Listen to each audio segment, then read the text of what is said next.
Medium intense ruby red color.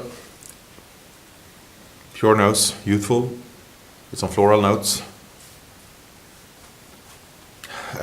Really sweet fruit there, more like a raspberry, almost a hint of comfiture, some plum.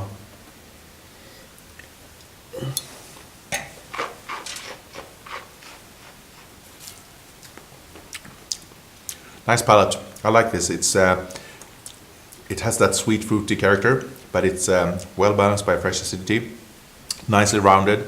In terms of extract, there's nothing hard or harsh there, so quite rounded in terms of tannin.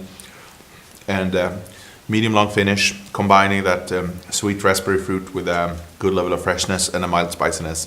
An attractive wine to enjoy in its fair youth.